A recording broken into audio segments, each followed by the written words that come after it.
These are the top 5 scariest stories you haven't read yet, and I will read them to you. This is Darkness Prevails, the place where people like you share their creepy true stories with the world. Because this world is a strange one. The following 5 allegedly true stories are the winners of November's Scariest True Stories contest. So buckle up, this is gonna be good. If you'd like to participate in the next contest, all you have to do is share your story at reddit.com/r/darknessprevails and get all those upvotes. Also, if you want to be the absolute coolest or scariest kid on the playground, check out my new clothing line at morbidmonsters.com or click the link in the description. I've got some cool monster shirts and awesome hats. And real quick, here are the comments from my last video about creepy stories from the desert. Sky comments, "This guy is so nice. Hee, I love him." Thank you, Sky, that's super sweet. But does it make me a jerk that I love it when you're gray? Z Plays 63 says, "Lit. Those were some pretty good stories. Makes me want to spark up a fat doobie." Skinned Locust says, "Bring on the heat." And the immense freezing cold, because the desert is like that. Snappy69 says, "Litness." More like fitness whole pizza in my mouth. Nah, that's cringy. And McNutt007 is back with "Nothing like darkness on a sick day." You say that now, until you're sick with the disease I'm concocting. Anyway, let's go ahead and get into those top 5 scariest Reddit stories. Number 1. There's something in the tree farm near my house. Submitted by Moonnoodler. This story involves 4 different occurrences that happened to both me and my cousin. First, let me tell you about my house. I live on a hill surrounded by my family. We all lived within extremely short walking distance from one another. Aside from family, our homes are all surrounded by a vast field, and then a massive tree farm owned by a paper company. I have countless memories of my brother, my cousins, and I riding on 4-wheelers and walking in the fields as kids. The field would often get baled for hay, and we'd play on the bales all day and night. These were some of my fondest memories. But in contrast to the good memories, there were some memories that weren't so enjoyable. The first of these darker memories was the time my cousin Rex and I were riding his 4-wheeler through the woods on an old logging trail that made up the tree farm. It was around 10 o'clock at night, and we had just taken one of the trails to a food plot used by hunters, including my uncle. From what I understood, a food plot was a place that hunters would set out food to attract deer or turkey for hunting.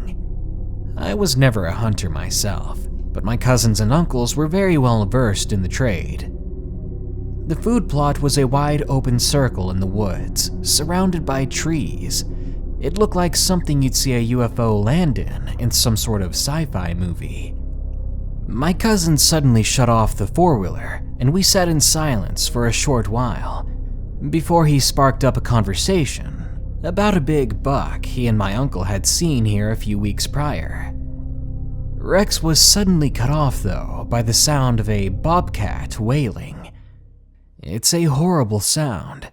Sounds like an old woman being tormented. It shook me to the core when I heard it.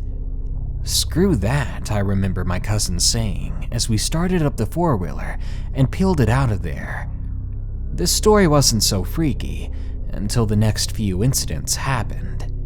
About 2 years later, my cousins and I had started to grow older and lost interest in playing in the fields. I still took the occasional walk around the tree line, and my cousins and uncles still hunted the food plot in the tree farm. One night, as I was asleep on my bed, I had a dream, or at least I thought it was a dream. In this supposed dream, I was in my bed, and at the edge of my bed frame, there was what I can only describe as an imp. A thing that looked like a human, but devious and disheveled. It looked like a little boy with pitch black eyes and teeth, and he wore no clothes. I laid still for the longest time, wishing I would just wake up. The imp boy just stood there looking at me for a moment, and then he spoke to me. His voice sounded so strange. The best way I can describe it is those videos of dogs trying to speak. It gives me chills just writing about it. He said to me, "Don't pass the tree in the middle of the field. Not alone. Not anymore." It was then that I woke up. I was in a cold sweat, and I had risen out of bed screaming. I couldn't sleep for the rest of the night. Needless to say, I took the message to heart. I never passed the boundary that the large tree set in the field alone. I wouldn't even go in the woods until my friends were over. I would never go out there alone. About 5 years passed since that dream. I'm 18 now, and my cousin Rex has since moved to the other side of the county. Just 3 weeks ago, I got a new puppy from the pound. We named him Alaska, and he's a Great Pyrenees. Being a puppy, I often had to get up at night and take him out to use the bathroom. It was about 12 at night, and I took Alaska out. My brother's truck was parked in the yard, and my cat, Artemis, was laying on the hood. I sat and watched her for a while, then she meowed at me. I thought nothing of this until about 4 seconds later, when her meow was mimicked perfectly from off in the field, in the distance. It repeated again, 7 or 8 times. It wouldn't have been that unsettling, considering that there were a lot of stray cats out there. But this wasn't just a call or response. This was the exact same meow that my cat had done, only from the distance and repeated multiple times. About a week ago, 2 weeks after the cat incidents, I was taking my new dog to my aunt and uncle's house to show my baby cousin Josie. It was a normal visit until my cousin Rex, my aunt and uncle, and I began to talk about mine and my cousin's childhood stories. Eventually, the topic reached the time we heard the bobcat in the food plot. My aunt looked at my cousin and my cousin looked nervous. Rex spoke and told me about an incident that happened to him only 2 months prior. He said it was around 9 o'clock at night, and he wanted to try and hunt the old food plot again. He had laid out some bait the day before, and again that night. He told me of how he sat in his tree stand and waited. He talked about how he saw a doe coming out of the trees, and how he fired at it, but missed. He said that he sat there, disappointed in the shot he had missed, only to suddenly hear his shot be mimicked by something. It wasn't an echo. The sound was fresh and nearby, loud enough to cause his ears to ring. He stayed in his tree stand for a long time, just listening. He said that after a while, he began to hear rustling from the left side of the food plot. He got back up and was ready to fire, and he told me what he saw next. Out of the tree line, he saw a boy wearing no clothes, whose eyes were solid black. He was looking around. Rex stayed in the tree stand, still and quiet. He thought it was weird, but nothing too sinister.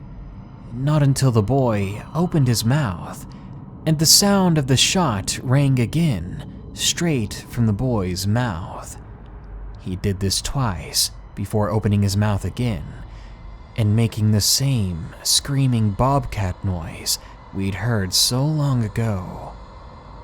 Then the boy proceeded to walk backwards, back into those woods. Rex says he hasn't hunted since then, and now the thought of it chills me to the bone. Just to think that something out there in those woods something building up its own library of noises and calls, for whatever reason. It's enough to disturb me and keep me far away from those woods for the rest of my life. Number 2. The Sound by Lil Mama 85. My boyfriend, now husband, decided to go on a road trip to my dad's hunting cabin in northern West Virginia, just a few counties over from Point Pleasant. We packed all our gear into our truck the night before, so we could get an early start the next morning. We rise and shine extra early, because we couldn't contain our excitement. Our trip to the cabin goes fine. We reach the town that the cabin is near and load up on some groceries. About an hour later, we're turning down the dirt road toward the cabin. Now, the cabin is about 50 miles back in the boondocks, away from any kind of civilization. It's a very isolated and creepy place at times. We drive down the dirt road for what seems like forever. Then we finally see the cabin. Both of us are tired from the long trip, and we were planning on relaxing by the fireplace and watching some DVDs as soon as the bags and groceries were unpacked. We get everything inside, and I start dinner, while my boyfriend, Neil, plans on gathering some firewood out back. A little after 7 o'clock, the sun is setting, and we make sure all the doors and windows are shut tightly. It's a small one-bedroom cabin, so there was maybe 5 windows and 2 doors. After we clean up, we decide to watch Catch Me If You Can on DVD. Nothing scary. We didn't want to ruin our fun. I reach for a cigarette, only to find my pack is empty. I ask Neil where the carton was. We had just bought one. He tells me it's in the truck and asks if I want him to go get it. I tell him no, that it's fine. I slip on my shoes and make my way to the door to get them myself. Now, I've always been scared of the dark, and I hate going outside when it's dark. I've been that way since a child, and it never changed for me. The fear remained even as an adult. I turned back to Neil before I left, and I asked him if he would stand at the front of the door as I go out to the truck. He says sure, and makes his way over to the doorway. I ease outside and down the steps to the truck. I was reaching in to get the carton of cigarettes when I hear the sound. At first, it sounded like a woman screaming. Then it changed midway to howling. And then it was like those sounds came together to form this one creepy noise. Honestly, it's hard to explain. It sounded like a demon or a werewolf from the movies all at once. As soon as I heard that, I made a beeline for the cabin, and I saw Neil's face fully drained of color. I push him inside, and I ask him, what in the world would have made that noise? It took him a while to answer me, and he said finally, I don't know. I've been in the woods hunting and fishing with my dad and brothers all my life, and I swear to you, I've never heard any animal make that sound before. Then we hear it again, only now it's dreadfully close, almost just outside the living room window. Neil makes a mad dash to the bedroom to grab something to protect us with, and I run to the closet to grab something myself. I'd never been so scared in all my life. I was scared thinking, what if this thing tried to get in? And just as that thought left my mind, the bellowing erupts from just outside the front door. I take aim at the door, my tiny hand shaking, and I found myself praying like I hadn't done in years. The scream came again, only it wasn't at the door anymore. It was at our kitchen window.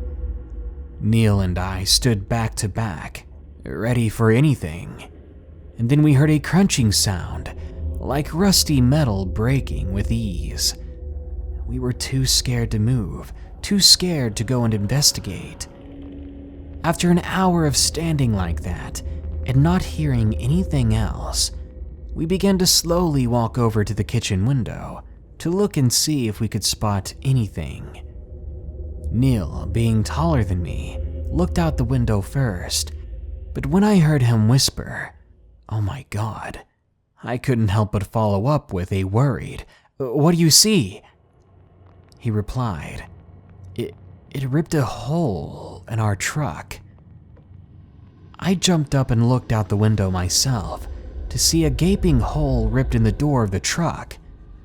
We then double-checked every door and window to make sure that we were locked in, and we stayed up all night, listening, scared that something would come back.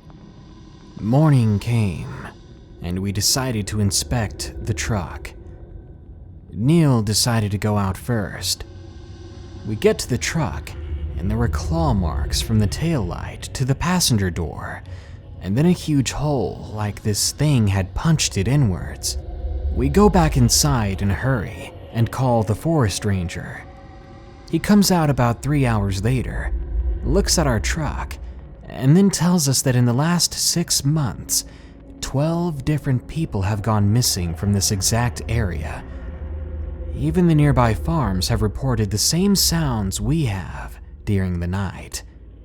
The next morning, the farms find their animals either gone or gutted. He told us it would be wise to clear out until they could find the animal responsible for all of this. He looked scared and pale himself.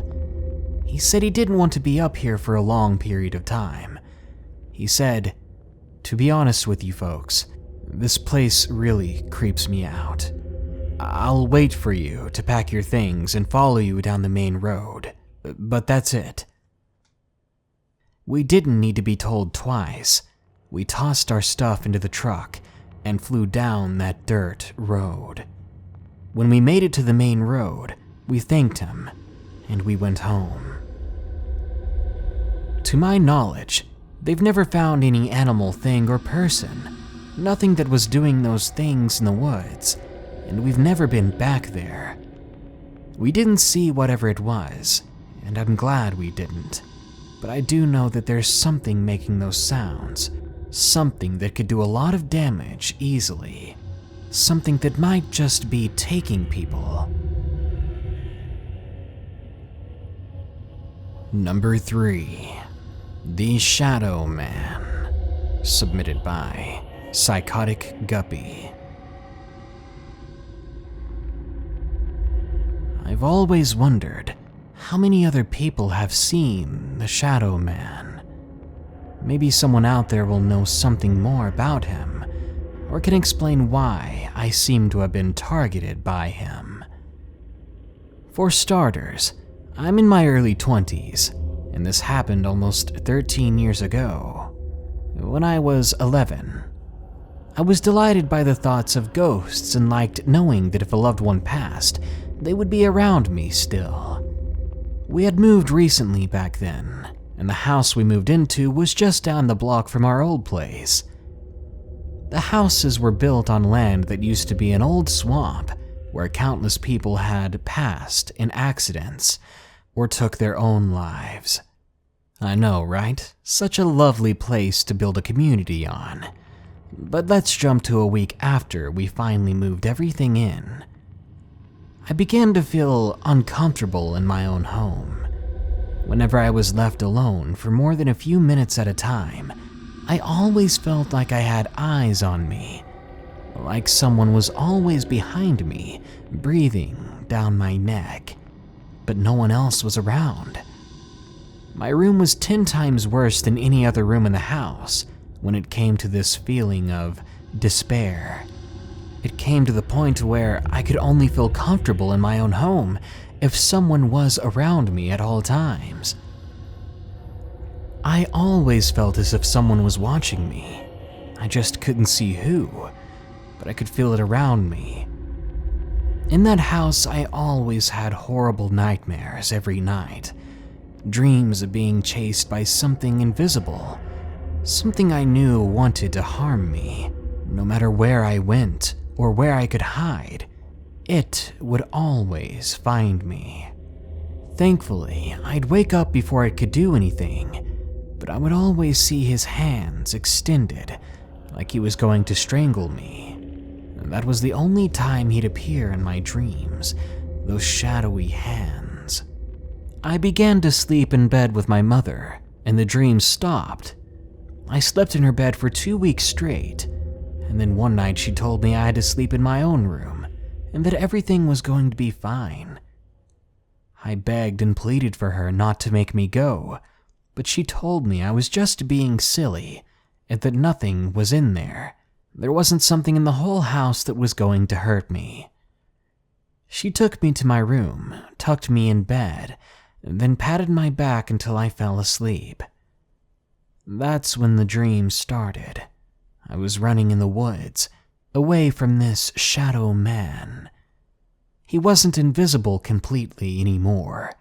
He was 6 feet tall, with a medium build, wearing a long black trench coat, with an all-black Panama hat, and heavy-sounding boots. I couldn't see his face or anything other than his shadow coming for me, wanting to hurt me even more.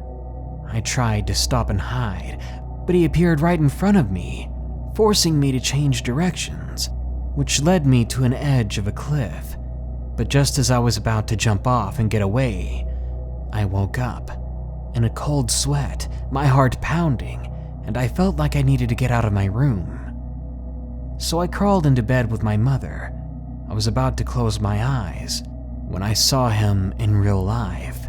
Saw him walking down the hall towards her room. He stopped in the doorway, staring at me. Then he began to walk slowly but swiftly towards me. I laid there frozen in my fear, as this shadow man was standing over me now.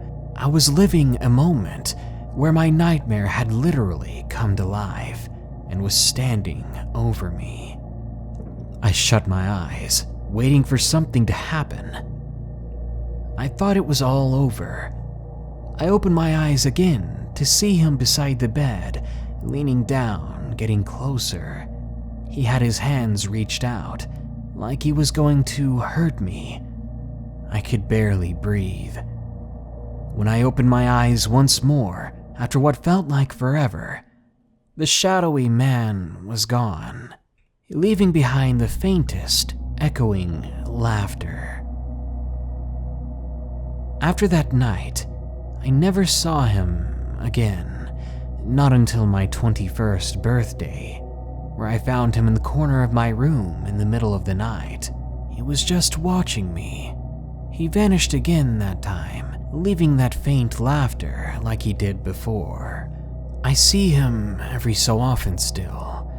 I don't know what he is, and I'd always hoped it was just a fit of sleep paralysis way back when. But something tells me that I'm wrong about that. Number 4. Creepy Classmate. Submitted by Shadia Demon.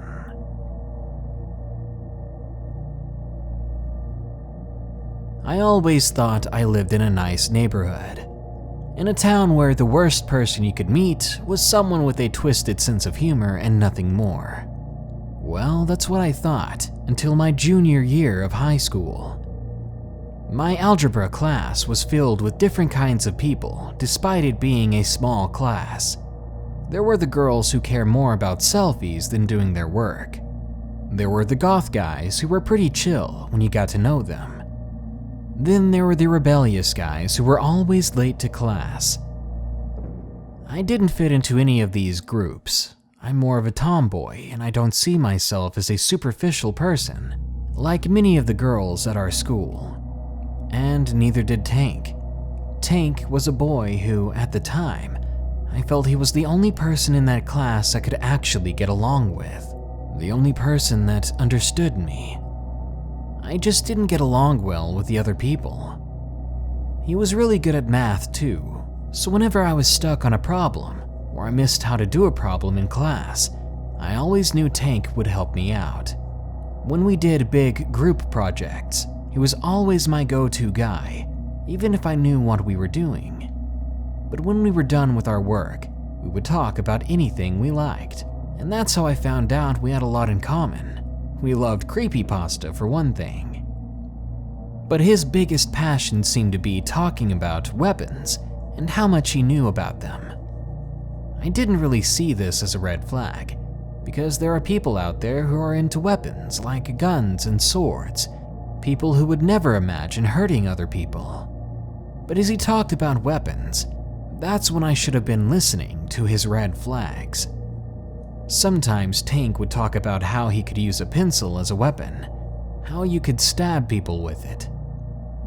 Two things I vividly remember him saying are, "It's ironic. Weapons aren't allowed at schools, yet so many things here can be used as weapons." He looked at me and gave me this smile and said, "Anything can be used as a weapon." The latter was very true, but me being stupid, I brushed it off.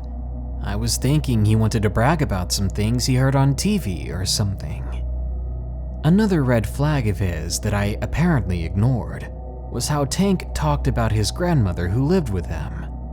He always complained about how she was lazy and never did anything but watch TV. All the while she told Tank to do things that she could have easily done herself, like get her water and make her food every time she was thirsty or hungry. And he admitted to me, he said to me he wanted to kill her. But idiotically, I sympathized with him, and I thought his want to kill her was just exaggerated. Still, this wasn't the worst thing about this twisted individual. What I should have taken note of, but didn't, was when he said he would love to destroy the school itself. It did unnerve me a little bit, but I didn't take the hint. Before I go on, I need to say this. If you're a student, and anyone says they want to hurt someone or destroy the school, even if you hate the place with a burning passion, you need to tell an adult. Even if the place is filled with teachers and students who could care less about you, please let someone know someone is intending violent behavior before things get worse. Don't be like I was. Don't simply brush it off. Later on, as my junior year was mere months away from ending, I began to notice that Tank had stopped showing up at class. At first, I thought he'd gotten sick, but as the days passed by, he never showed up. Soon, I was approached by a man from the dean's office, who I'll call Mr. Baldwin. Now, this man was outgoing, but he was a very serious man still. Nobody messed with him unless they were students who stupidly thought they were better than everyone else. He took me into his office, which scared me because I thought I screwed up at something. Because, as you can tell, screwing up is what I do best. Mr. Baldwin told me I wasn't in trouble, but he did have some very important questions to ask me. He asked me if Tank told me that he had plans to take down the school. And at that moment, everything hit me like a Japanese bullet train. I told Mr. Baldwin that he did, but I never thought he would actually harm someone. I could feel my heart pounding in my chest when I told him this. After a few more questions, he sent me back to class. I later heard that Tank got suspended from school, and he would be in juvenile detention after harming an old woman and robbing her with another student. I also learned that Tank had a stockpile of guns and ammunition in his home, items that his family didn't know he had. I really hope that Tank is getting the help he really needs, but I also hope he stays far away from other people, because I honestly believe that we narrowly dodged a school shooting. And number 5. They Exist, submitted by Bria Angel. 6 years ago, My parents and I lived in an RV park that settled next to the Willamette River. I was pretty much the only kid that lived in that park, and since no one else was even close to my age, I had to make do for my own entertainment.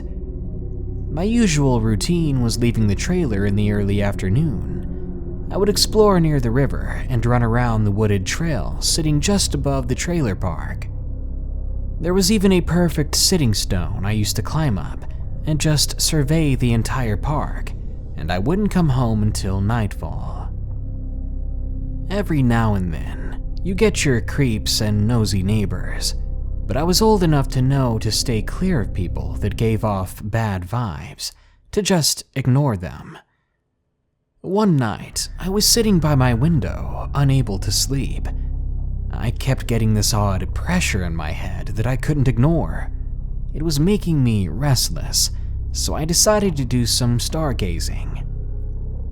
About 40 minutes in or so, I was beginning to get tired, and I was ready to call it a night, until a flash of light caught my eyes. I quickly looked in the direction of this light, and I'm fairly certain this wasn't just another star. It was brighter and quite larger. It just stood there, still above the trees, not making any movement. I shrugged my shoulders, my rational brain thinking I was just seeing things, and I tried to go back to sleep. The next morning, I went about my usual day, and even met another girl my age. She was visiting her grandparents for the weekend. Let's call her Deidre. Deidre and I got along fast, and we spent the day playing with each other, and I even showed her the cool spots I found over the years. When dinner time came, Deidre had asked me a very strange question. Hey, have you ever seen something you couldn't explain? I looked at her quizzically, and I shook my head. Well, not that I could remember. Why, what did you see? She nervously chuckled and then looked away. She had said that she had heard strange noises the other night, from just outside. It was like a buzzing, eerie sound, and strange lights came from outside her window. I was more of a realist then, and I looked for possible solutions. Maybe it was some old clunker of a car driving by your trailer, I thought. She shook her head and changed the subject. That night, after I said goodnight to my mom, I laid in bed and began to relax. But I felt this almost sedative feeling overwhelm me. I couldn't move or blink. I was soon paralyzed. I panicked and tried to scream for my mother, but I couldn't make a sound. The irritating pressure on my head accelerated to the point I felt there was a balloon inside of me, about to burst. Then the lights came from the window. Bright white lights engulfed my sleeping area. I couldn't hear anything. I barely could see that my dog was standing protectively over me, growling at something. My mind began to get fuzzy until my mother came barreling into my room, shaking me awake. "Honey, are you okay?" I blinked up at her, unsure of what was happening, and then I spoke. "What's wrong, Mom?" She looked relieved, and I could see tears in her eyes. She explained that the dog was going crazy, barking like someone had been trying to come in to get me. When she came in, she saw her standing over me. Then the lights disappeared. I didn't tell her that I was paralyzed or unable to speak. I think I didn't say anything because I didn't want to freak her out too much. She was already terribly worried. I remember after that, we went outside to see where the lights were coming from, and we saw more over at the neighbor's house. Some of us suggested that it must have been a helicopter, but others argued who witnessed the scene that there was no such noise, and it was too close to not be making noise at all. Soon it became a, "it's not our problem, so no worries" kind of deal. Everyone except me eventually gave up and went to bed. The next morning, I was very itchy underneath my chest, and when I checked it out, I was expecting bug bites or a rash, but when I did look, I was horrified to see that I had 2 perfectly shaped circular incisions that weren't there the day before. I was so freaked out. I didn't want to show my mother. I didn't even believe it myself, but still to this day, I have the scars, and the only explanation I could give you is that extraterrestrial beings were outside my window that night. This was my experience. Whether you believe me or not is up to you, but I warn you, be careful when you're out at night, and occasionally look up, because you may not be alone out there.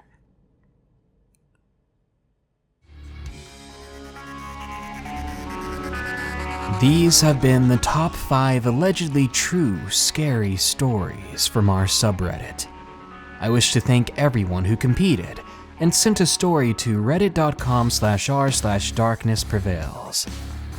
Remember, you can send us your story this month, and maybe you will win too. Then again, competing in this contest means you've barely survived something quite horrifying. Good night. Be sure to like, share, comment, and subscribe if you enjoyed the video. Remember to stop by morbidmonsters.com for a cool shirt or two and to support this channel. Thank you all. Stay safe out there and stay creepy.